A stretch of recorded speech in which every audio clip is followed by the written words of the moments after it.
오늘은 청년주일로 보내고 있습니다. 성경엔 우리가 본받아야 할 수많은 믿음의 위인들이 있습니다.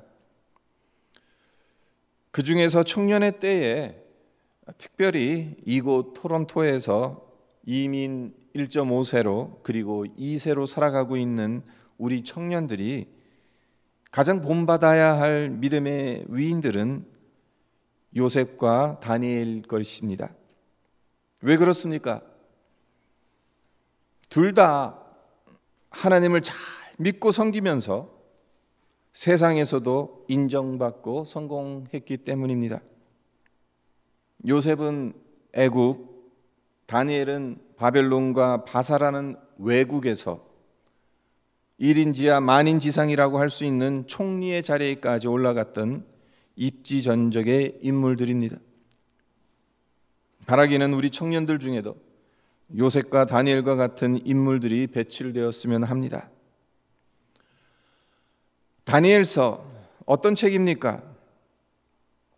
환상과 계시가 많아서 구약의 계시록으로 불려지기도 합니다마는 1차적으로는 바벨론의 포로로 잡혀온 다니엘이 이방세계 한복판에서 하나님 백성의 정체성을 지키기 위해 고난과 박해를 감수하지만 결국엔 믿음으로 역경들을 이겨내며 하나님이 세상을 주관하시고 통치하시는 분인 것을 드러내는 책이라고 말할 수 있습니다.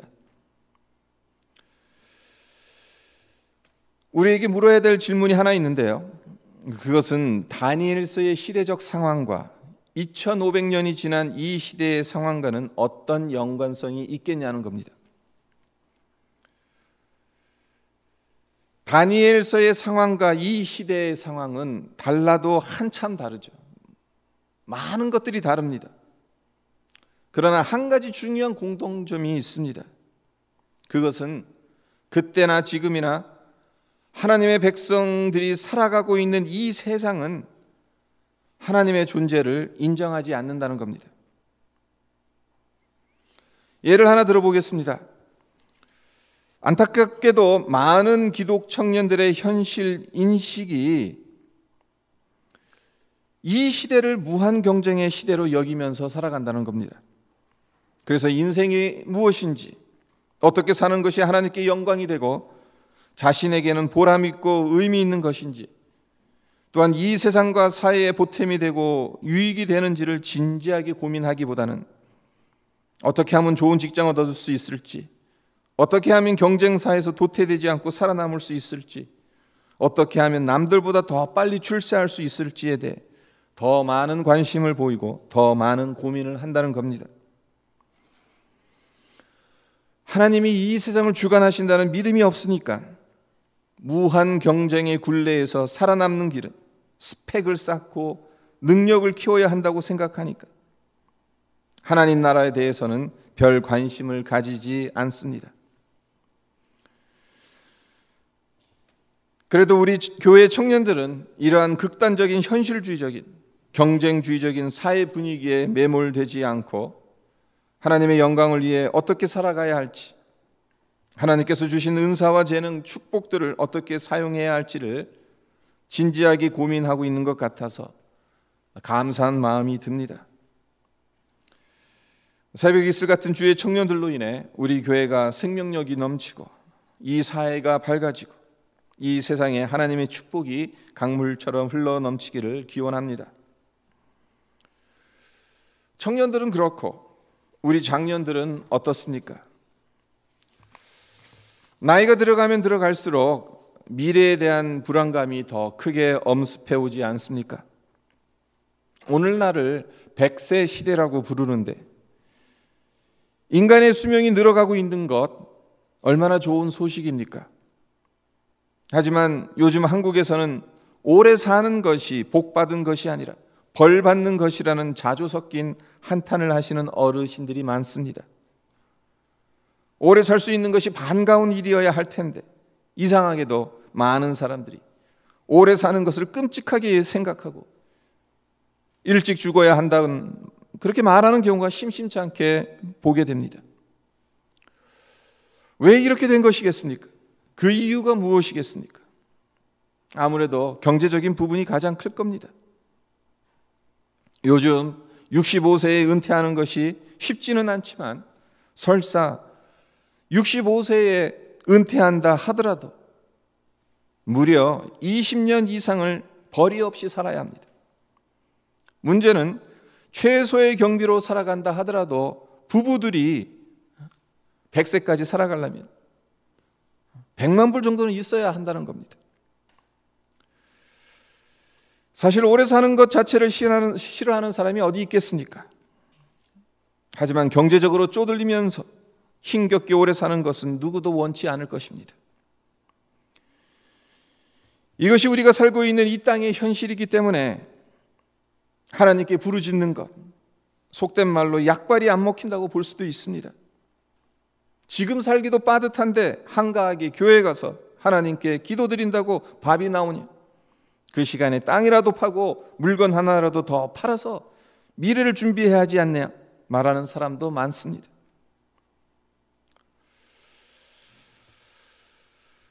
이것이 오늘날의 시대적 상황, 사회적 상황인데 어쩌면 우리의 피부에 와닿지 않을 수도 있을 것 같습니다.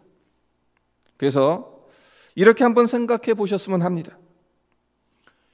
여러분의 삶에서 하나님이 안 계신 것처럼 느껴지는 장소나 상황은 있지 않습니까? 일하는 직장이나 공부하는 학교에서 하나님의 함께 하심을 얼마나 많이 느끼십니까?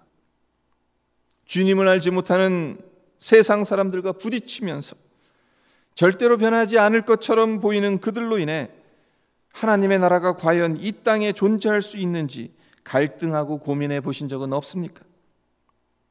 멀리 나갈 필요 없이 온 식구가 주님을 믿는다고 해도 왼수 같은 남편 때문에, 아니면 늘 바가지 긁는 아내 때문에, 아니면 매일 말 안 듣고 쏙 썩히는 자식들 때문에 집안에서 하나님이 안 계신 것 같다는 느낌을 받아본 적은 없습니까?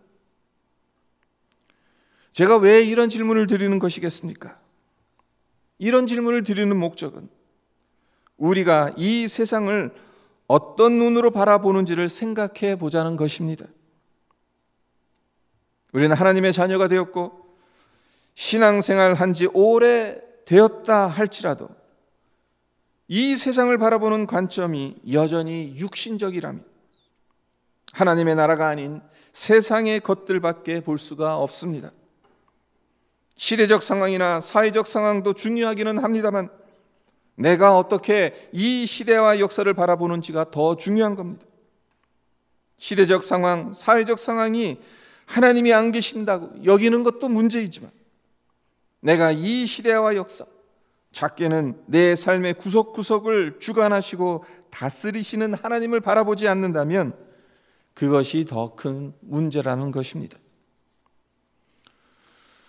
오늘 함께 읽은 본문 다니엘서 2장 14절로 30절 말씀 전하고자 하는 메시지도 이것인데요. 믿음이 무엇입니까? 본문에 따르면 믿음은 비록 이해하기 힘들고 납득하기 어려운 상황에 놓여져 있다 하더라도 그 상황을 주관하시고 역사하시는 분은 하나님이라는 것을 보는 것입니다. 생각해 보십시오. 다니엘과 그의 세 친구들인 사드락과 메삭과 아벳느고가 바벨론에서 성공한 정치가가 되기까지 그 과정이 순탄했겠습니까? 결코 순탄치 않았습니다. 하나님 잘 믿었더니 하나님께서 알아서 만사 형통하게 해주시고 쉽게 높은 자리로 올라간 것이 아닙니다. 1절 8절을 보십시오. 여기에 이런 기록이 있습니다. 다니엘은 뜻을 정하여 왕의 음식과 그가 마시는 포도주로 자기를 더럽히지 아니하리라 하고 자기를 더럽히지 아니하도록 환관장에게 구하니, 바벨론 당국은 여러 나라에서 포로로 잡혀온 자들 중에 엘리트들을 선발합니다.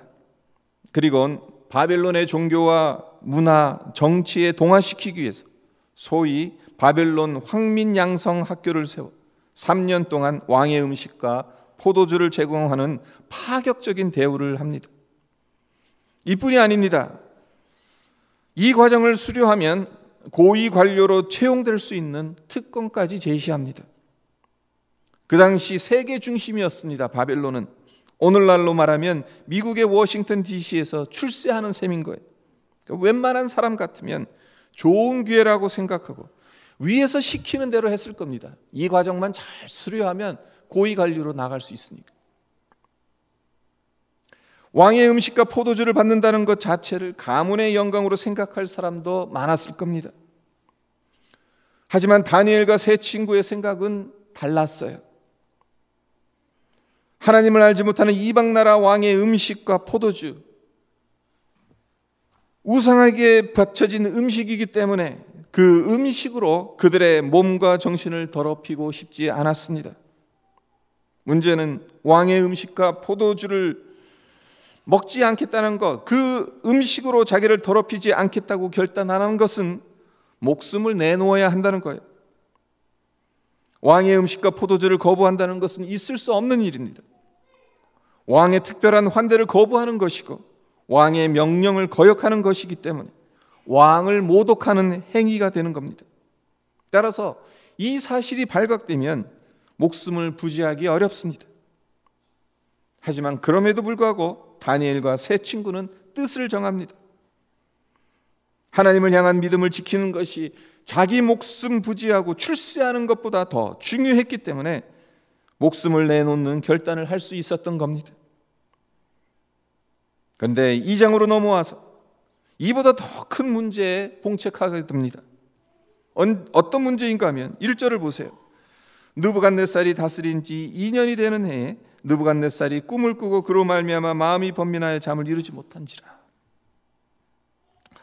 느부갓네살 왕이 꿈을 꾸게 되는데 그 꿈으로 말하자면 마음이 번민하여 잠을 이루지 못할 정도로 아주 엄청난 꿈이었어요. 근데 이 꿈을 꾼 느부갓네살 왕의 행동이 아주 이상합니다. 2절을 보시면 박수와 술객과 점쟁이와 갈대 술사를 불러 모으죠. 그리고 내가 어떤 꿈을 꾸었는지 그 내용과 함께 그 꿈에 대한 해석을 하라고 명령을 내립니다. 5절을 보세요. 내가 명령을 내렸나니 너희가 만일 꿈과 그 해석을 내게 알게 하지 아니하면 너희 몸을 쪼갤 것이며 너희의 집을 거름더미로 만들 것이요. 얼마나 황당한 명령입니까? 무슨 꿈을 꿨는지 가르쳐 주지도 않았는데 그 꿈을 알아내라는 거예요. 해석까지 하라고 하는 거예요. 그렇지 않으면 다 죽여버리겠다고 하니 얼마나 황당한 명령입니까? 당연히 어느 누구도 느부갓네살 왕이 꾼 꿈을 알아내고 그 꿈을 해석할 수 없었겠죠. 그 결과 13절을 보면 왕이 명령을 내립니다. 지혜자들 죽게 되었고 다니엘과 그의 친구들도 죽이려고 찾아왔다고 말합니다. 그런 상황에서 다니엘이 느부갓네살 왕에게 나아갔던 겁니다. 16절을 보시면 다니엘이 들어가서 왕께 구하기를 시간을 주시면 왕에게 그 해석을 알려드리이다 하니라. 꿈의 내용과 해석을 할 터이니 준비할 시간을 달라고 왕에게 간청한 것입니다. 무슨 배짱으로 다니엘이 이런 간청을 했을까요? 아무도 없는 광야로 도망가도 모자를 파네 왕 앞에 당당히 나가서 내가 이 문제를 해결하고 책임지겠다고 하는 것인데 어디에서 이런 용기가 나온 것이겠습니까? 그렇다면 3장은 어떤가요? 3장에서는 어떤 내용이 전개됩니까? 아주 짧게 요약해서 말씀드리자면 다니엘의 세 친구들인 사드락과 메삭과 아벳느고가 느부갓네살 왕이 세운 신상에 절하라는 왕의 명령을 거역하죠. 그리고 맹렬히 타는 풀무불, 그것도 평소보다 7배나 뜨겁게 달군 풀무불에 던져지게 됩니다. 1장에서 3장까지 이런 일련의 사건들을 통해 볼 수 있는 것이 무엇입니까? 다니엘과 그의 세 친구들이 하나님을 잘 믿었더니 그들의 인생길이 순탄하게 펼쳐진 게 아닙니다. 오히려 그 반대로 좋은 자리를 얻게 되고 남들 보기엔 성공한 위치에 올라섰어도 하나님을 향한 믿음을 지키기 위해서 그 모든 것을 초계처럼 여겼다는 겁니다. 목숨도 아까워하지 않았다는 것입니다. 청년들 그리고 성도님들, 이런 믿음이 여러분에게 있으시기를 주님의 이름으로 축원드립니다. 감사하게도 자기가 꾼 꿈과 해석을 요구하는 왕의 괴팍한 명령 앞에 모두들 전전긍긍하는 상황에서 내가 해결하고 책임지겠다고 담대하게 말한 다니엘을 하나님은 그냥 죽도록 내버려 두시지 않았죠. 하나님은 믿음의 사람에게 은밀한 것을 공유하신 분입니다.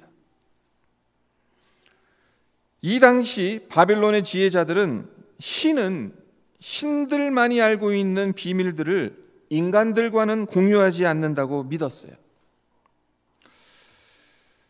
11절을 보면 이러한 생각의 단편을 읽을 수 있는데요, 왕의 무리한 요구에 신하들이 보인 반응입니다. 이렇게 말하죠. 왕께서 물으신 것은 어려운 일이라 육체와 함께 살지 아니하는 신들 외에는 왕 앞에 그것을 보일 자가 없나이다 한지라. 신들만이 왕께서 꾸신 꿈이 무엇인지를 알 수 있고 보여줄 수 있는데 신은 그 비밀을 인간들과 공유하지 않기 때문에 이 세상에 어느 누구도 그 비밀을 밝혀낼 수 없다라는 뜻입니다. 꿈은 신의 영역에 속한 비밀이기 때문에 철저하게 가리워져 있다라고 이야기하고 있는 거죠. 하지만 하나님은 어떤 분이십니까? 18절과 19절을 보세요. 하늘에 계신 하나님이 이 은밀한 일에 대하여 불쌍히 여기사 다니엘과 친구들이 바벨론의 다른 지혜자들과 함께 죽임을 당하지 않게 하시기를 그들로 하여금 구하게 하니라.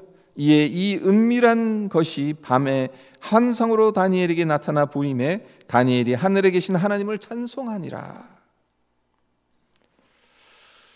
그러니까 이 장에서 상당히 중요한 단어가 무엇이냐면은 은밀한이란 단어예요.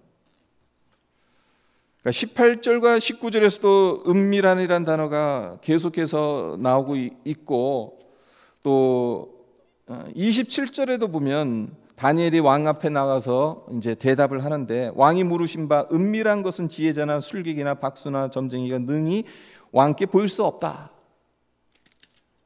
그러니까 이 장에서 이 은밀이라는 단어 의도적으로 배치되어진 거죠. 하나님은 어떠한 분이십니까? 은밀한 것을 알려주시는 분인 것입니다. 하늘에 있는 것을 꼭꼭 숨겨두시지 않는 분이란 거예요. 하나님의 계획이 무엇인지, 그 마음에 품으신 것이 무엇인지 우리에게 알려주시기를 원하십니다. 하나님의 마음과 뜻을 가장 분명하게 보여주신 것이 어디입니까? 예수님께서 못 박히신 십자가이지 않습니까? 그리고 성경이지 않습니까? 하늘에 속한 은밀한 것들을 더 이상 인간이 범접할 수 없는 하늘에 숨겨두시지 않고 십자가를 통해, 그리고 계시된 말씀을 기록한 성경을 통해 우리에게 분명하게 보여주셨습니다. 그런데도 많은 사람들은 여전히 하나님의 뜻은 은밀하고 비밀스러운 것으로 여기고 있어요. 왜 그렇습니까? 그 이유는 믿음으로 바라보지 않기 때문입니다. 믿음의 눈으로 십자가를 바라봐야 되고 말씀을 읽어야 하는데, 그렇지 않기 때문에 하나님은 여전히 은밀하고 비밀스럽다, 그렇게 생각하는 것입니다. 18절을 다시 보십시오. 하늘에 계신 하나님이 이 은밀한 일에 대하여 불쌍히 여기사 다니엘과 친구들이 바벨론의 다른 지혜자들과 함께 죽임을 당하지 않게 하시기를 그들로 하여금 구하게 하니라. 하나님께서 다니엘과 세 친구를 불쌍히 여기셔서 하신 일이 무엇이라고 말하고 있습니까? 바벨론의 다른 지혜자들과 함께 죽임을 당하지 않도록 하기 위해서 저들로 하여금 하나님께 간구하게끔 하셨다고 말하고 있습니다. 그러니까 저들 마음에 감동을 주셔서 하나님께 부르짖도록 하신 것입니다. 그런 후에 19절에서 밝히고 있듯이 이 은밀한 것을 밤의 환상으로 다니엘에게 보여주시죠. 하나님께서 왜 이렇게 하셨을까요? 그냥 다니엘에게 느부갓네살 왕이 꾼 꿈의 내용과 해석을 알려주셔도 되는데 굳이 다니엘과 친구들로 하여금 기도하게끔 하신 이유가 무엇이겠습니까? 그 이유는 하나님은 우리가 믿음으로 간구하기를 원하시기 때문입니다. 그냥 알려주실 수도 있는데도 그렇게 하시지 않는 것은 믿음의 통로를 통해서 하나님의 비밀을 공유하라는 거예요. 믿음의 기도를 드렸을 때 하나님께서 하늘의 은밀한 것들을 우리에게 밝히 보여주신다는 것입니다. 세상 사람들도 성경이 좋은 책이라는 것을 잘 알고 있습니다. 불신자들 중에는 지혜 있는 사람들이 많아요. 그들은 성경의 교훈을 습득해서 삶의 원리로 사용하기도 합니다. 하지만 삶의 원리로 사용할 지혜를 성경의 교훈을 통해서 얻을 수는 있을런지 모르겠지만 십자가에서 하나님께서 베푸신 구속의 은혜를 깨달을 수는 없습니다. 믿음이 없기 때문에. 이 구원의 문제는요, 철저하게 이중적인 얼굴을 가지고 있어요. 완전히 비밀처럼 보이지만 또 다른 면은 완전히 밝혀진 계시라는 거예요. 이 계시라는 의미 안에는 비밀이라는 의미가 담겨져 있는 거거든요. 근데 이 구원의 비밀, 우리에겐 계시된 거예요. 우리에게 밝히 드러난 거예요. 우리는 그냥 자연스럽게 아는 거예요. 근데 어느 누군가에게는 이게 은밀한 거예요. 몰라요. 아무리 말해도 알아듣지 못해요. 여전히 비밀로 남겨져 있는 거죠. 성경에 구속의 은총이 분명히 기록되어 있음에도 불구하고 이해가 되지 않고 알 수가 없어요. 네, 믿음의 눈이 열려야 예수님께서 왜 십자가에서 돌아가셨는지, 내가 왜 죄인인지, 하나님의 구속의 은혜가 왜 그토록 소중한지 알 수 있게 되는 것입니다. 바라기는 여기에 있는 청년들과 성도님들 모두 이 세상을 주관하시고 다스리시는 하나님을 바라보는 믿음으로 이 세상 사람들에게는 은밀한 것을 볼 수 있고 육신의 눈으로는 볼 수 없는 것들을 보게 되기를, 그래서 다니엘과 같이 하나님 나라뿐만 아니라 이 세상에서도 귀하게 쓰임 받으시기를 주님의 이름으로 축원드립니다.